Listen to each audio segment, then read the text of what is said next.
ओम नमः शिवाय। ओम नमः शिवाय। त्र्यंबकं यजामहे सुगंधिं पुष्टिवर्धनम् उर्वारुकमेव बंधनान् मृत्योर्मुक्षीयमामृतात्।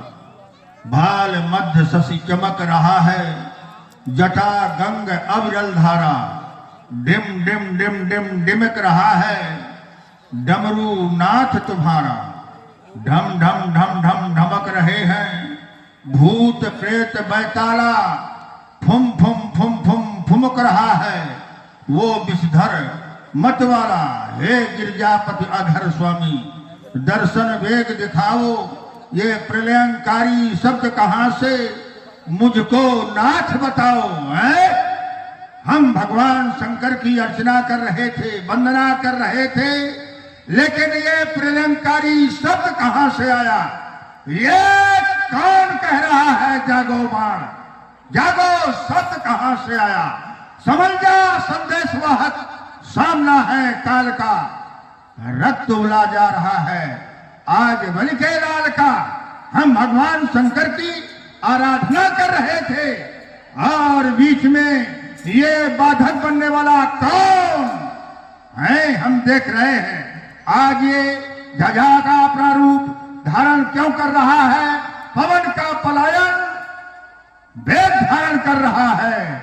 कहीं भगवान शंकर आपने ही तो वो तीसरा नेत्र खोल करके इस संसार को नष्ट करने के लिए तो नहीं सोच लिया? लेकिन नहीं, तुम्हारे द्वारा ऐसा अनर्गल कार्य कभी हो नहीं सकता। तो फिर ये कौन है? अकस्मात ध्वन गूंज गई श्रवणों में मेरे ज्ञात नहीं। कह रहा कौन किस प्रांतर से ये तंत्रियां हृदय की क्यों ही?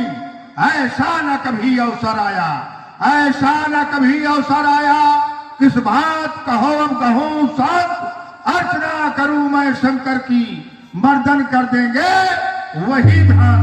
हमें पुनः भगवान शंकर की आराधना करके ये देखना चाहिए कि ये सत्य आया तो आया कहां से?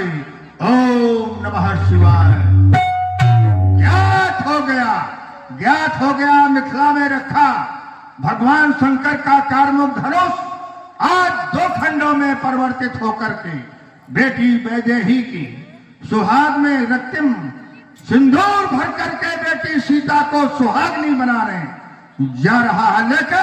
लेकिन ये कौन?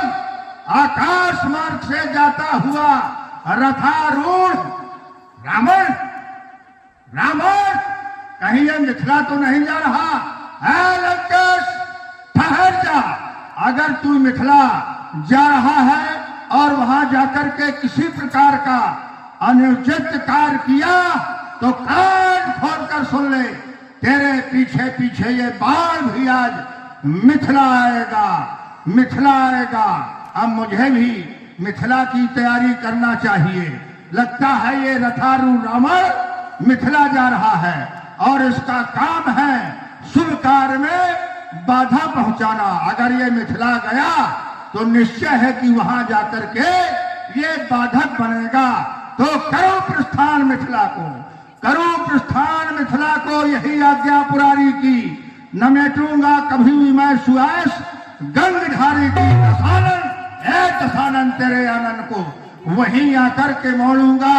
मचाया उपद्रव तो पछाड़ूंगा। मिलेंगे वीर रंगन का, सुरों के दर्श पाऊंगा। जग की रंगशाला में सुमन सुस्मित करूंगा। ये पाताल की देवियों, तुम यहाँ की रक्षा करना। ये बाण कुछ दिनों के लिए मिथिला प्रस्थान कर रहा है। आ गई मिथिला।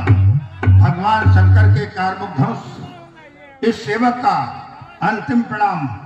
आज आपको 2 खंडों में परिवर्तित होना है। मेरा प्रणाम स्वीकार करिए और उपस्थित राज समाज में कोई भी महपाल दुस्साहस करने का प्रयास न करे। ये बाण मिथिला आ चुका है।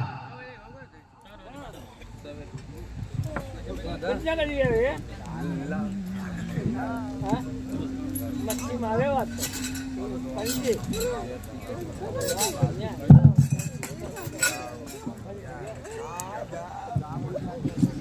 यही है मिथिला, हाँ यही है जनक के रंग भो। दीप दीप के राजागण जम्बू वृक्ष सालवन कुश क्रोध सात पुष्कर सप्त दीपों के बैठे नरपाल, ये क्या विमल वेद का कार्य संस्थापित भगवान शंकर का पावन पिनाक। रावण आपको प्रणाम करता है। बैठे हुए राजाओं, ये शिव धनुष है, दधी शक्तियों का धनुष है, ये पूज्य धनुष है, इसलिए खंडन करवाना अनुचित है। आज तो हमारी घोषणा है, अब नहीं धनुष का खंडन होगा। जो राजा जहां से आया है वापस चला जाए। आपका रंग देश मिथिला बर्बाद तो नहीं, ये धन गिरीश का न खंड हो पाएगा।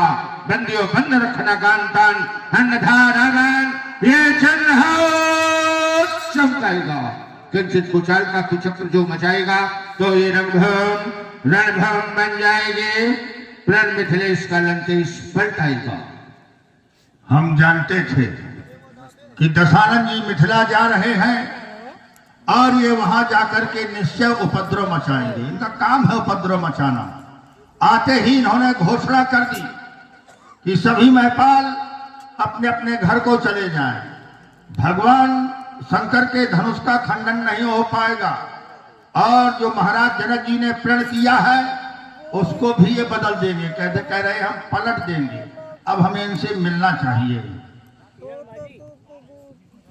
लंकाधिपति रावण जी जय श्री शंकर भगवान की। स्वयंपुराधीश बलिवान बलप्राण सौबाणों में श्रेष्ठ बाण श्री मुखासुर नराचासुर जय जय श्री शंकर भगवान की। हमने आपकी वाणी को सुना। आपने आते ही ये घोषणा कर दी कि भगवान शंकर के धनुष को तोड़ने का कोई साहस ना करे। महाराज जनक जी के प्रण को हम पलट देंगे। ऐसा क्यों? आपको धनुष टूटने से आपत्ति क्या है? हम आपसे जानना चाहते हैं। दैत्यवान, मैंने घोषणा की थी तब ये भी कहा था कि ये शिव धनुष है, ये भगवान शंकर का धनुष है। इस देश में संकट छाया था तब महात्मा दधीच ने अपनी अस्थियों का दान देकर के संसार में दधीच अस्थियों से निर्मित धनु जिसके द्वारा त्रिपुर जैसे दैत्यों का संहार, उस परोपकारी धनुष का खंडन क्यों? सीता स्वमेव शक्ति के रूप में तुम्हारे पास है। सीता की शक्ति जानने की आवश्यकता नहीं।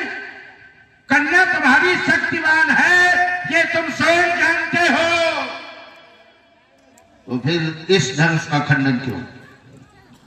दशानन जी, आपने कहा कि इस धनुष से दैत्यों का विनाश हुआ है, त्रिपुर दैत्यों का विनाश हुआ है और आज उस धनुष का खंडन सोचने की बात है। आपकी दृष्टि में ये उचित नहीं हो रहा, पाप हो रहा है। दशानन जी, इसमें तो आपका और सहयोग होना चाहिए।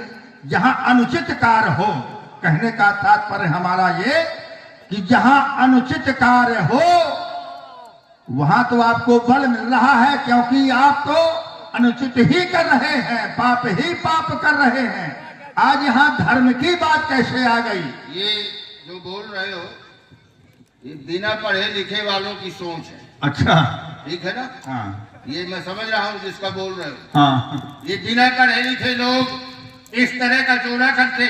अच्छा, मुझे बल मिल रहा, जरा अपनी बुद्धि से सोचो। हाँ। रावण ने अपने जीवन में कितना भी अत्याचार किया है, क्या कहीं कोई शंकर जी के यहाँ क्षति पहुंचाई? विचार करो, ये शिव संपदा है। कोई भी दर्द, कोई भी राक्षस, कोई भी पापी जितने हुए हैं सब शिव भक्त हुए हैं, चाहे हमारे यहाँ हो चाहे तुम्हारे यहाँ हो। तो ये शिव संपदा की चर्चा है। शिव संपदा को हम टूटने नहीं देंगे। अब आपको एक विचार करना है, जहां शिव संबता वाली बात है तो क्या महाराज जनक जी भगवान शंकर से अलग हैं? आप ही थोड़े भगवान शंकर के भक्त हैं। अगर आप भगवान शंकर को अपना इष्ट मानते हैं तो महाराज जनक जी भी भगवान शंकर को इष्ट मानते हैं और एक ज्ञानी राजा है। क्या एक ज्ञानी राजा ऐसा अनुचित कार्य करा सकता है भगवान शंकर के विरोध में? करा सकता है। मैंने अभी तक ये नहीं कहा यहाँ पर कि राजा जनक ज्ञानी राजा नहीं है। मैंने नहीं कहा। मैंने शिव धनुष में बोला जहां बात राजा जनक के ज्ञानी की है, तो ज्ञानी लोग भी कभी कभी अज्ञानी का कार्य कर डालते ज्ञानी लोग भी। उसी में एक राजा जनक है, विधिवश राव अविवेकई भजई। राजा विधाता के वश में होकर अविवेक को भज रहा। मैंने बड़ी अच्छी बात तुम्हारे लिए डाली थी कि सीता शक्तिवान है, तो फिर सीता के विवाह में धनुष का खंडन किया। भाई विवाह करने की रीति है, तुम स्वयं विचार करो। विवाह 8 प्रकार से किए जाते हैं। आज के पहले किसी देव दैत्य दानव मानव आनो किसी का विवाह इस तरह से नहीं हुआ कि दिव्य धनुष का खंडन करो और विवाह करो। प्रण हुआ कि नहीं हुआ? ये प्रण विवाह है, प्रण स्वयंवर है। ये है प्रण स्वयंवर। और जहां सीता की बात है कि धनुष क्यों तोड़वाया जा रहा है, जब महाराज जनक की कन्या सीता 5 वर्ष की थी तब सीता ने धनुष को बांध कर से उठा लिया था। इतना कठोर धनुष बांध कर से उठा लिया था और बेदी का लीपन किया था। महाराज जनक जी ने सोचा कि इतनी छोटी बालिका जब इस धनुष को बांध कर से उठा सकती है तो इसके लिए पति की खोज कैसे की जाए। उन्होंने प्रण कर डाला। और एक बात तो ऐसी भी है, वो चिंता में कुशासन लगा करके जमीन में समाधिस्थ हो गए। तब भगवान शंकर ने कहा कि महाराज जनक तुम चिंता ना करो, तुम ऐसा प्रण करो कि जो धनुष को उठाएगा चढ़ाएगा तोड़ेगा उसके साथ में पुत्री सीता का विवाह होगा। तो ऐसा नहीं है। देखो दैत्यवान, हाँ, जो चर्चा कर रही थी उस चर्चा से आप हट करके जा रहे हो। उस चर्चा से आप पृथक हो रहे।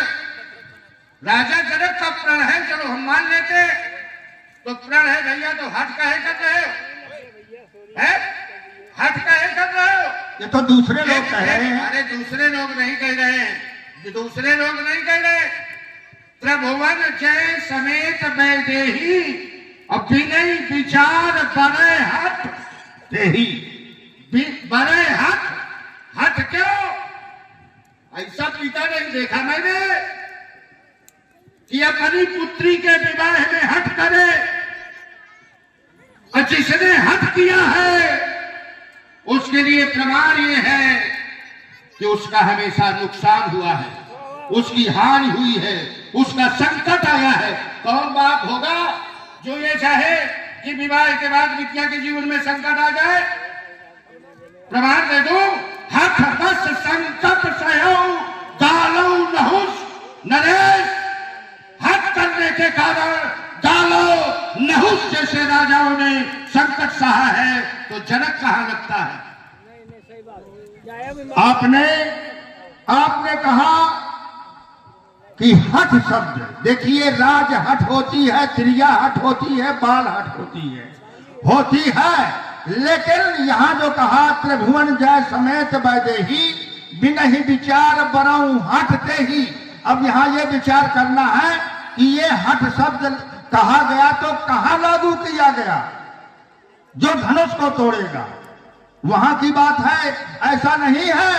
त्रिभुवन जय समेत वैदेही और बिनहि विचार बरऊं हटते ही। किसको? जो धनुष को तोड़ेगा हठ पूर्वक, उसमें कोई बाधा पहुंचाएगा तो नहीं पहुंचा पाएगा। जो धनुष को तोड़ेगा मैं हठ पूर्वक उसको अपनी पुत्री सीता का विवाह करूंगा। ये है हठ। ऐसा थोड़ा है कि हठ का प्रयोग कहीं ना करना चाहिए भाई, उनकी प्रतिज्ञा है। यही तो मैंने कहा कि जब पुत्री का विवाह कर रहे हो तो हट काहे कर रहे हो भाई? ये तो सीता है जो वीर धनुष को तोड़ेगा, सीता उसको ब्याही जाएगी। जब तुम्हारी प्रतिज्ञा ये है तो यहाँ हट को ला करके खड़ा कर दिया जनक ने, इसलिए कि अगर कोई उसमें बाधक बनेगा तो अगर धनुष तोड़ने वाले के सामने कोई बाधक आएगा तो ऐसा नहीं होगा। हठ पूर्वक सीता उसी को ब्याही जाएगी यही जो धनुष को तोड़ेगा। यही अनैतिक है। हठ करने के कारण जिसने जिसने किया उसने भोगा, उसने भोगा। तो महाराज जनक जी भोगेंगे फिर। रिश्ता को देखो, ये मुझसे ना कह रहा हो कि जनक भोगेंगे कि सीता भोगेगी। कौन भोगेगा? कोई ना कोई भोगेगा अगर हठ पूर्वक किया जाएगा। इसके लिए ग्रंथ प्रमाण देते हैं। ऋषित्वष्टा ने अपनी पुत्री संज्ञा का विवाह भगवान सूर्य के साथ किया। सप्त ऋषियों ने रोका और ऋषियों ने रोका कि कन्या सूर्य के तेज को सहन नहीं कर सकती है, विवाह मत करो। लेकिन ऋषित्वष्टा नहीं माने, विवाह कर दिया। परिणाम वही कि वो संज्ञा सूर्य के तेज को सहन न कर सकी तो उसने अपनी छाया छोड़ दिया। घर में सूर्यदेव के अपनी छाया प्रतिरूप सूर्य के पास में छोड़ दिया और स्वयं पिता के घर पहुंच गई। पिता ने दरवाजे बंद कर लिए, बोले ना, जब तुम अपने पति के घर की नहीं हो तो मेरे घर में कोई स्थान नहीं। तो संज्ञा न पति के घर की नहीं, न पिता के घर की नहीं, उसे जंगल जाना पड़ा। कहने का तात्पर्य हठ पूर्वक विवाह नहीं किया जाता। वहां हठ की बात नहीं है। दूसरी चीज, इन कन्याओं के विवाह में और सीता के विवाह में अंतर भी है। इन कन्याओं में जो बातें लागू होती हैं वो सीता में लागू नहीं होगी। अगर उन्होंने हठ किया तो अनुचित किया, हमने मान लिया। उन्होंने अगर हठ किया, क्योंकि सूर्य के तेज को सब कोई सहन नहीं कर सकता। और यहाँ एक परीक्षण है, यहाँ है एक परीक्षण कि सीता ने अगर बाम कर से उठाया है, जो इसको दोनों हाथों से तोड़ेगा वो सीता के योग्य वर होगा। यहाँ किसी के साथ में हट नहीं की जा रही है कि हम व्यक्ति विशेष के साथ में सीता का वरण करेंगे। तो सीता में और इन बेटियों में अंतर है। कुछ लोग ये भी कहते हैं महाराज जनक को कि ये प्रण क्यों किया, जो घर पर कुल हो अनुरूपा करिए विवाह सुतई अनुरूपा। तो ये सब बातें जिन बेटियों को एक मनुष्य ने जन्म दिया है उनके लिए तो ये सब बातें लागू हैं, हठ ना करिए। लेकिन सीता को जन्म एक पृथ्वी माना दिया है, उसके लिए वर खोजना बड़ा कठिन है, ऐसा नहीं है। इसलिए महाराज जी जनक जी ने सोच समझ करके ये प्रण रखा है और जो वो कर रहे हैं उचित कर रहे हैं, अनुचित नहीं कर रहे हैं। उनको एक बात बता दे, अगर तुम्हारी समझ में ना आता हो। राजा जनक अनुचित कर रहा है और रावण ने घोषणा की है कि धनुष नहीं टूटेगा। तो अगर सीधा सीधा सुनना चाहो, हाँ सुना दो, सुनाओ। जिसकी मैया ने दूध पिलाया हो लगावे हाथ, नहीं धनुष का खंडन होगा। हम समझ भाई तुम कौन ऐसे समझने वाले हो? बड़ी देर से समझा रहा हूं। चैलाश में फाड़ के रख, तुम तो कहना लगावे हाथ, नहीं धनुष का खंडन होगा। अब नहीं धनुष का खंडन होगा। का महारत्न शिव का खंडन होगा। मैं लंका से सोचा था जनक मिलन होगा, उस महामान्य सीता का मिथिला में दर्शन होगा। जब सीता का दर्शन नहीं मिला तो धन का खंडन कैसे होगा? नहीं बाण वर्षण होगा। हम समझ गए दशानंद जी, तुम्हारा कार्य है यज्ञों को विध्वंस करना। किसी न किसी बहाने से कोई न कोई तरीके से जहां भी यज्ञ होती है तुम जाते हो, या तुम नहीं जाते हो तो तुम्हारे अनुचर जाते हैं और यज्ञों को विध्वंस करना, क्योंकि तुमने आदेश दे रखा है दुज भोजन मखहोम सराधा, दिन पर जाकर तुम बाधा। यज्ञ यहाँ भी हो रहा है, तो यहाँ कोई बहाना नहीं मिला इनको, नहीं मिला तो केवल सीता को लेकर के, भगवान शंकर को लेकर के कि ये कार्य अनुचित हो रहा है, किसी न किसी तरीके से। बताओ, हाँ, अगर हम यज्ञ विध्वंस करते हैं तो बुरा है क्या? हाँ, आप बोले हैं, आप बुरा नहीं है, आपका काम है यज्ञ विध्वंस करना। राक्षस अगर हम यज्ञ विध्वंस करते हैं तो भगवान शंकर भी तो यज्ञ विध्वंस करते। भगवान शंकर ने भी तो राजा दक्ष की यज्ञ को विध्वंस कराया स्वयं आदेशित करके।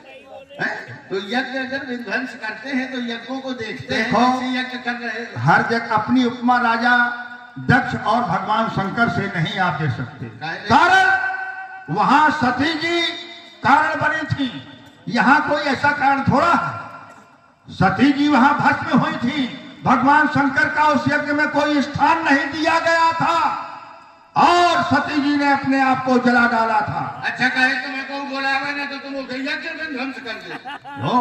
ऐसा कहीं होता है? स्थान नहीं दिया गया था तो दक्ष पैर मानते थे भगवान शिव से, भले ससुर दामाद थे लेकिन पैर था दोनों में। और जब पैर था नहीं बुलाया, भाई जब दुश्मनी है तो काय को बुलाएंगे? अच्छा बताओ, नहीं बुलाया तो नहीं बुलाया, तो इसका मतलब तुम यज्ञ विध्वंस कर दो। देखिए, नहीं बुलाने पर यज्ञ विध्वंस नहीं किया गया, नहीं बुलाया था, भगवान शंकर को कोई आपत्ति नहीं थी। यज्ञ विध्वंस कब किया गया? जब सती जी ने अपने आप को जला दिया तब। ऐसा थोड़ा है कि वहां बुलाया नहीं गया तो यज्ञ विध्वंस करे आओ जाकर के। तो वहां की बातों में यहाँ में अंतर है, इनको एक बहाना चाहिए। यज्ञ ने जला दिया था सती जी को? यज्ञ में जला नहीं दिया था, सती जी ने अपने आप को। सती ने योगाग्नि में शरीर स्वयं जलाया है, स्वयं जलाया था। और जब स्वयं शरीर को जलाया है तो इसमें दक्ष का, लेकिन क्यों जलाया था? जलाया क्यों था? इसलिए कि सती जी का वहां अपमान हुआ था। बहनें मुस्कुरा मुस्कुरा करके मिल रही थी, पिताजी ने कोई सम्मान नहीं किया, केवल माता ने उनका सम्मान किया था। तो जहां जिसका आप यहाँ आए हैं, अगर यहाँ आपका अपमान हो जाए, दैत्यवान मूल में ये नहीं, सती का सम्मान क्यों नहीं हुआ दक्ष यज्ञ में? क्यों नहीं हुआ? उसका कारण ये नहीं है कि पिता ने पुत्री का सम्मान नहीं किया, उसका कारण ये है कि शिव संकल्प कीन मन माही। भगवान शंकर ने यह संकल्प किया था कि यही तन सती भेंट अब नहीं। देखिए, सती का त्याग, देखो मैं जोड़ के कहा लाऊंगा तुमको, तुम भी सोचो। हाँ ठीक है। सती का त्याग शंकर जी ने पहले कर दिया था, तब तो सती का सम्मान नहीं हुआ। और जब शंकर जी ने सती का त्याग किया था तब सती ने अपने आप को वहां पर जाकर के जला दिया। देखो, कहीं करोड़ा और कहीं की ईंट न जोड़ो। भगवान शंकर ने जो सती को त्यागा था उसका कारण दूसरा था, सब लोग जानते हैं क्यों त्यागा था। किसी की परीक्षा ली थी जाकर के, और भगवान शंकर ने पूछा क्या किया, तो कह दिया कि प्रणाम, तुम्हारे जिस तरह आप प्रणाम करते हो उसी तरह मैंने प्रणाम किया। किसी का रूप बनाया था, हम वो बात नहीं खोलना चाहते हैं। किसी का रूप बना करके वहां बैठ गई थी, किसी की परीक्षा ली थी, इसलिए भगवान शंकर ने त्याग किया था। और यज्ञ में जाने से इसलिए शरीर नहीं त्यागा था उन्होंने कि हमने किसी की परीक्षा ली है या भगवान शंकर ने हमारा त्याग कर दिया है। वहां का कारण दूसरा था, भगवान शंकर के त्यागने का कारण दूसरा था। इसलिए दशानंद जी हमारा कहना है कारण आज धनुष्कर्षण होगा, आज धनुष्कर्षण होगा। ऐसा कहने वाले के कि धनुष्कर्षण नहीं होगा, बाणों के बाण के बाणों का वर्षण होगा, आज धनुष्कर्षण होगा। अब नहीं धनुष्कर्षण होगा, अब नहीं धनुष्कर्षण होगा।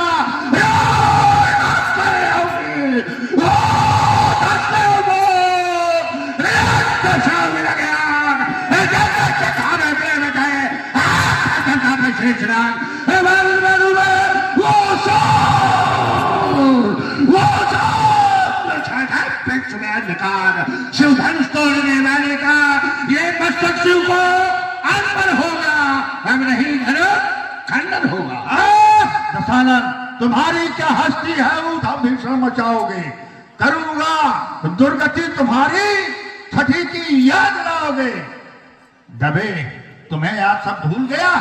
अरे दावा था और बाली ने तुम्हें काख में याद क्या भूले, और घुड़साल में बंधे थे तब क्यों न भूले।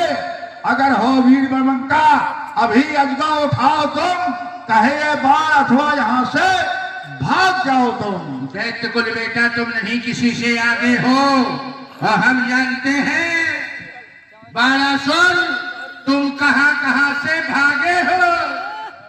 भगोड़े हो, बताओ कहां से भागे। बताओ कहां से भागे हैं। देवासुर संग्राम याद है? याद है। सूरज पर अकेला था, परंतु तेरे साथ में सारी सेना का मेला था। हाँ बिल्कुल सत्य कह रहे। मार खाए कर दिन कर की सेना लेकर भागे थे, और सारी सेना तो पीछे थी, बाणासुर सबसे आगे थे। देखो आगे थे। मिलो श्रीमान, बात को मत छिपाओ, अगर बताओ तो पूरी बात बताओ। अब का पूरी बात? यहाँ आए हो मिथिला आए हो, अगर तुम सुन लो कि हमारे पिताजी का वध हो गया या पिताजी की मृत्यु हो गई, तो तुम यहाँ मिथिला में रहोगे कि भागोगे यहाँ से? हैं? क्या? अगर तुम सुन लो कि हमारे पिताजी की, आपके पिताजी की, मतलब हमारे नहीं, आपके पिताजी की मृत्यु हो गई, तो मैं सोच रहा था भागे तुम थे, तुम अपने लिए। हाँ तो हमारे पिताजी की मृत्यु हो गई थी। क्या क्या क्या? हाँ तुम्हारे पिताजी की मृत्यु हो गई? हाँ, और ये सुन करके मैं भागा था। रुको जरा, राजा बलि मर गए थे? मर गए थे। अब सोचो, जिस इंद्र ने तेरे पिता बलि को मार डाला, उसी इंद्र को मेरे बेटा मेघनाद ने बांध डाला। बांध के लंका में डाल दिया। हाँ, किसने? मेघनाद। बेटा ने। और का? बेटा ने। देखो, जब बाप वीर होगा तभी बेटा होगा। बस यही तो बात है, बात तो यही है। बेटा वीर है तो ये जरूरी नहीं कि बाप वीर है। आप वीर हैं तो कोई जरूरी नहीं कि विशेषुआ महाराज वीर हैं। पुलस्त मुनि वीर हैं। जो काम तुम करते हो, क्या पुलस्त मुनि और आपके पिता विशेषुआ महाराज करेंगे? नहीं करेंगे। ये उदाहरण नहीं दिया जा सकता। तुम न जाने कहाँ सो रहे हो। हम निसंतान हैं, ब्राह्मण कुमार हैं, लेकिन उसके बाद भी हम श्रापित हैं। ब्राह्मणों का श्राप है जिसके कारण हम राक्षस बने हैं, और जब राक्षस बने हैं तो राक्षसी कर्म करेंगे। जहाँ के जैसे नदियां नारे, तहाँ के तैसे भरका, और जिनके जैसे माता पिता हैं उनके वैसे। ये बात मानते हैं कि राक्षस करेंगे तो पाप काम करेंगे। ये अनुचित नहीं है। हम ये नहीं कह रहे कि ये अनुचित है। तुम यज्ञ विध्वंस करते हो, नगर जला देते हो, गांव जला देते हो, ऋषि मुनियों को दुख देते हो, तो जब राक्षस ऐसा नहीं करेंगे तो क्या साधु संत करेंगे ऐसा? लेकिन दोनों बातें नहीं। सुनो, अगर ये शिव धनुष है, सीता का स्वयंवर है। इस अधिवेशन में हमारा तुम्हारा आना अति आवश्यक था। अगर हम तुम नहीं आते तो ये स्वयंवर पूर्ण नहीं होता। इसलिए तुम्हारा त्रेता में कोई चरित्र न होने के कारण यहाँ पर तुम जोड़े गए मेरे साथ रावण बाण भारी। लेकिन इस धनुष के आगे हमारी तुम्हारी दोनों की स्थिति एक है। क्या है स्थिति? देख सरासन गमही माने चुपके अंकित हो जाएगा। चुपचाप वापस चले गए। यहाँ तो हमने क्यों? वो चुपके का कारण ये है कि देख सरासन, इस धनुष की जब देखा कि बल क्या है कि उठाने चढ़ाने में भगवान शंकर को 2 घड़ी का समय लगता है, तो देख सरासन गवई सिधारे तो अपने अपने लक्ष्य की पूर्ति कर। बोलिए शंकर भगवान की जय। मैं बाणासुर से मिलने नहीं आया था। मैं आ गया बीच में बाणासुर। मैं तो मिलने उससे आया था जिसने एक बार मारा तो तारका मर गई, और एक बार मारा मारीच ने तो मारीच नहीं मरा। जब एक मरा दूसरा नहीं मरा। क्यों? क्योंकि उसको सागर के पार फेंका गया। बीच समुद्र में रावण रहता है, समुद्र के किनारे उसको फेंका गया कि रावण को सचेत कर दिया जाए। मारीच का सागर पार पहुंचना, हमको अपने लिए जागना, तभी तो मैंने मिथिला की ओर प्रस्थान किया था। हम भी तो देखें उस ठाकुर को जो रावण के लिए आया है। कहाँ है वो दशरथ नंदन? पेश किया जाए। जय श्री राम। लंकेश जी, राम का प्रणाम स्वीकार करें। अखंड कल्याण हो, सदा विजयी रहो, कभी पराजय का मुख न देखना पड़े। राम, वाह, अद्भुत दर्शन, अलौकिक छवि।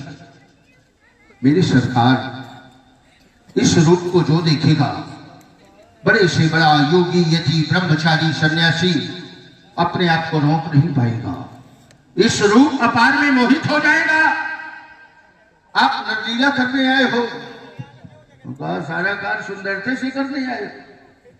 लाजन तन शोभा निरखो, कोटि कोटि शतकाम, करोड़ों कामदेव की सुंदरता समाहित है।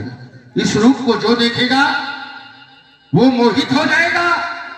प्रमाण है, जन्म में वशिष्ठ ने देखा तो अनुपम बालक देख न जाए, बड़े हुए तो विश्वामित्र ने देखा, राम देख मन विरत विसारी। जनक ने देखा तो मूरत मधुर मनोहर देखी, भय विदेही विदेही विशिखी। अभी एक ब्रह्मचारी देखेगा तो राम की तरह लोचन, लेकिन रावण इस रूप में मोहित नहीं हो रहा। होना चाहिए साधुओं का वेश, हाथों में धनुष बाण।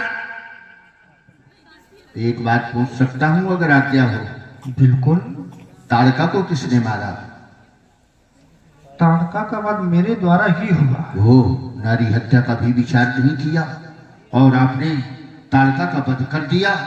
मेरा विश्वास कहता है राम कि ये वध तुमने अपने मन से नहीं किया है ना। हाँ, किसने कहा? श्री विश्वामित्र जी ने। हाँ, विश्वामित्र ने कहा कि राम ताड़का को मार दो। आपने ताड़का मार दिया। हाँ। वाह, देखो इन बाबाओं को, ये बाबा ही बड़ा उल्टा सीधा करवाते हैं। शुरुआत नारी से हुई है ना, तो अंत नारी में होगा, ये निश्चित है। जब शुरुआत नारी से है तो अंत नारी में होगा। ताड़का को मारने से राम, क्या महात्माओं की रक्षा हो जाएगी? मारीच को सागर पार फेंकने से क्या पृथ्वी का भार हल्का हो जाएगा? सुबाहु को जला देने से क्या देवताओं का संकट दूर हो जाएगा? नहीं राम, रावण के रहते ये कुछ नहीं हो सकता। अगर वास्तव में आए हो इस धरती पर धर्म को स्थापित करने के लिए तो ललकार के मारो, पहले रावण को मारो, उसके बाद धरती के भगवान बनो। रावण के रहते राम तुम्हारी पूजा नहीं होगी, इसलिए मेरी लंका में स्वयं आकर के मुझे मारो और इस धरती में जन जन के राम, घर घर के भगवान बनकर के अपनी पूजा करवाओ। हे राम, निमंत्रण देता हूं, कोई ये नहीं कहता कि आओ मुझे मारो, पर मैं निमंत्रण देता हूं, सीधे कलंक चले आना, अकेले नहीं, मेरी मोक्ष पिटारी सीता को संग में लेते आना। मैं जानता हूं धनुष का खंडन तुम करोगी, सीता तुम्हें मिलेगी। मेरी मोक्ष पिटारी सीता को संग में लेते आना, छल से, बल से, निज कौशल से, निज कौशल से सीता को हर ले जाऊंगा। वन वन भटकाए राम तुम्हें मैं ढाढ़न खूब रुलाऊंगा। आएंगे आप हमारी लंका? क्यों नहीं लंकेश, आपका आमंत्रण मुझे स्वीकार है। यहां मैं क्यों आया हूं? हेतु और हित, हेतु मेरे आप ही हैं। जय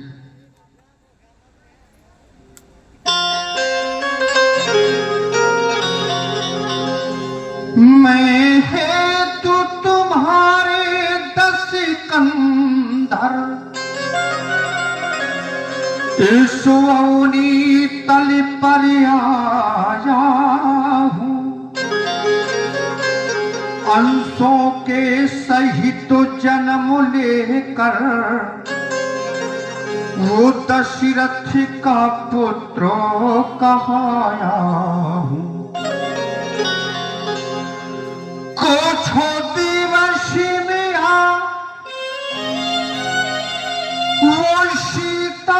के मिसो ये धरनी का भारी हटाऊंगा। जय हो। बाणों की सैया सुला तुम्हें निज परम धाम पहुंचाऊंगा। धन्य हो जाऊंगा उस दिन। तो इतिहासों के पन्ने पन्ने में क्या होगा राम? ये अमर कथा लिखी जावेगी। फिर कथा का क्या होगा? सुर नर वो किन्नर गंधर्ववादी सुचिरूप राम मन भावेगी।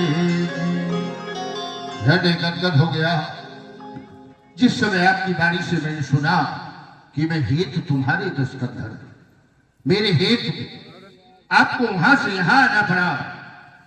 हे राम, मैं आपसे अलग नहीं हूं तो आपका। संसार के देव दैत्य दानव किन्नर गंधर्व यक्ष नाग मनुष्य सब कोई एकत्रित था। कोई प्रतिद्वंदी बनने को तैयार नहीं था नरलीला में। तब ये प्रबलकार मैंने अपने कंधों में लिया था। एक दिन मैं सेनागार में था, महारानी मंदोदरी के साथ दीवार में अपनी एक तस्वीर बना रहा था, अपना एक चित्र बना रहा था। जो तस्वीर मैं अपनी बना रहा था राम, वो तस्वीर मेरी नहीं बन रही थी। अच्छा, जानते हैं किसकी थी? जो तस्वीर बनाई अपनी, वो तस्वीर तुम्हारी निकली। मेरी? हाँ, जो तस्वीर बनाई अपनी, वो तस्वीर तुम्हारी निकली। जब जब अपना रूप बनाया, तब तब ध्यान तुम्हारा आया। जब जब अपना रूप बनाया, तब तब ध्यान तुम्हारा आया। मन में कौंध गई एक बिजली सी, छलका इंद्रधनुष मुस्काया। मेरा जीवन तुम्ही से सिंचित, हे राघव, मेरा जीवन तुम्ही से सिंचित, मेरी कला तुम्ही से प्रेरित। हाँ, मेरा जीवन तुम्ही से सिंचित, मेरी कला तुम्ही से प्रेरित। तुमसे भिन्न स्वयं को समझा, तुमसे भिन्न स्वयं को समझा। बहक गई कितनी मत मेरी। अरे जिसको अपनी जय समझा था, जिसको अपनी जय समझा था, वो तो तुमसे हारी निकली। जो तस्वीर बनाई अपनी, वो तस्वीर तुम्हारी निकली। हे राम, आप भगवान बन के आए हो, लेकिन आपका भविष्य अच्छा नहीं। क्या कहता है? मस्तक की रेखाएं आपकी ठीक नहीं है राम। अच्छा, राम, तुम्हारी वाम भ्रकुट पर पिता मरण वनवास लिखा, क्योंकि त्रेता का रावण ही अकेला ब्राह्मण है जो मस्तक की रेखाएं पढ़ता है। बिल्कुल। हाथों की रेखा पढ़ने वाले बहुत मिलेंगे, लेकिन मैं मस्तक की रेखाएं पढ़ता हूं। अब आपके मस्तक की रेखाएं ठीक नहीं है। वाम भ्रकुट के ऊपर ये ऊर्ध्व रेखा, तुम्हारे पिता की मृत्यु तुमको कठोर 14 वर्ष का वनवास होगा। वन की अवध काट करके राम अयोध्या के राजा तो बनोगे, लेकिन राजरानी सीता के साथ अयोध्या में सुख नहीं भोग पाओगे, सुख नहीं पावे। वाम तुम्हारी पूर्ण वनवासिन होगी। पहले राम वनवास होगा, उसके बाद सीता वनवास होगा। वैदेही निष्कासन से वैदेही अपने नाम का परित्याग कर देगी। सीता का नाम सीता नहीं रहेगा, सीता का नाम वन देवी होगा। वन देवी के द्वारा ऋषि वाल्मीकि आश्रम में 2 पुत्रों का जन्म होगा। आपके 2 पुत्र होंगे, इतने बलवान कि आपकी सेना को, आपके भाइयों को, सभी को पराजित कर देंगे। जिस समय आप जानोगे ये मेरे पुत्र हैं, उसी समय पृथ्वी का फट जाना, सीता का समा जाना, आपका साकेत धाम गमन। कहो कैसी रही? ये तो बहुत बढ़िया रही। दोनों पंडित से पूछो, मैं लड़का बच्चा की ना बताएगा। ना, बताया ना कि 2 होंगे तो 2 होंगे, देखना चाहते। अब क्या क्या ज्योतिष संबंधी चर्चा की है, कुछ लेन देन करो, आगे बढ़ो। लेन देन हो जाएगा जो आप ऐसा करें। हाँ? आज मांग लें आप, क्या? चाहे जो मांग लें। देखो, अपनी इच्छा से दे दो तो ज्यादा अच्छा। अब हो या ना हो, हम ऐसा कुछ मांग रहे हैं और तुम कह दो नहीं है हमारे पास। आज हम अपनी इच्छा से नहीं, हाँ? आपकी इच्छा से। हमारी इच्छा से? बिल्कुल। कहे वाले बताओ। आज तुमने बहुत अच्छा बुलवाया है। हाँ, ये तुम्हारी जो साउंड का बहुत बड़ा हाथ होता है। हमारी इच्छा से राम, तो हम तो वो मांगेंगे जो कोई नहीं मांगता। मांगिए, देना पड़ेगा, बिल्कुल मिलेगा। रावण वो चाहता है जो संसार में कोई नहीं चाहता। यह वर मांगो दीन दयाला कुल समेत। मेरा बहुत बड़ा परिवार है, सुत समूह जन परिजन नाती, गणे को मार निशाचर जाती। मैं कुल समेत मोहि भदौ कृपाला, मैं परिवार के सहित अपनी मृत्यु मांगता हूँ। एवं मस्त ऐसा ही होगा, हमारा आपका मिलन लंका में होगा, अवश्य होगा। प्रेमी सज्जनों, एक बार सब लोग प्रेम से जय घोष करो, बोलो जगत गुरु श्री शंकर भगवान की। अरे नव दुर्गा उपास्य होगा, जय तो बोलो कम से कम सब लोग। किसी भी धार्मिक जगह में जाओ और अगर जय नहीं बोलते हो तो एक तो पाप आ कर रहे हो। क्यों? क्योंकि जो जय नहीं बोलता उसके मुंह में पाप बैठ जाता है जाकर। इसलिए सब लोग जोर से जय घोष करो, अपना अपना पाप हमारे साथ लंका भेजो। लंका करोगे रख के बोलो सब लोग जोर से, बात है मैंने भी भाई लोग भी। बोलो श्री शंकर भगवान